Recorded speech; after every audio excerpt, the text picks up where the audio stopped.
एक मुल्क का बादशाह बहुत रहम दिल और नेक था। राया के हक में बहुत अच्छा था, चुनांचा तमाम राया उससे मोहब्बत करती थी और उसे खूब दुआएं देती थी।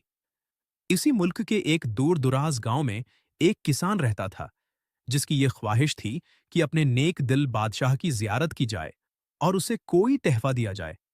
उसने अपनी बीवी से मशूरा किया कि मैं बादशाह को मिलने के लिए जाना चाहता हूं और मेरी ख्वाहिश है कि मैं उसे कोई तहफा भी दूं।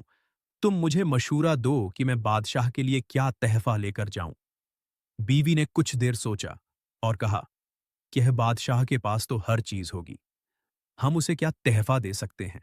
हाँ, मेरा एक मशूरा है कि हमारे घर के पास बहने वाले चश्मी का पानी बहुत मीठा और ठंडा है, और ऐसा पानी पूरे मुल्क में कहीं भी नहीं होगा।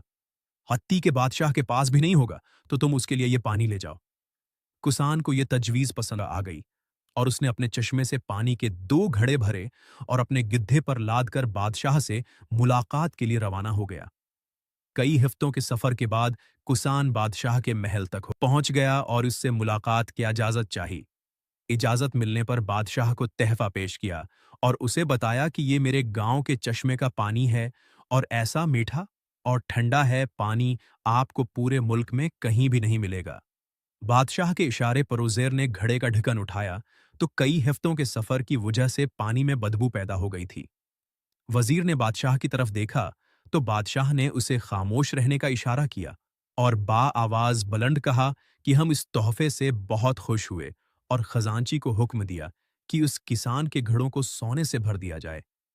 किसान बहुत खुश हुआ। बादशाह ने वजीर को बुलाकर चुपके से कहा कि पानी को गिरा देना और वापसी पर इस किसान को इस रिश्ते से गुजारना जहां हमारे चश्मे हैं, ताकि उसे इल्म हो कि हमारे पास पानी के कितने चश्मे हैं और उनका पानी कितना ठंडा और फरहत बख्श है।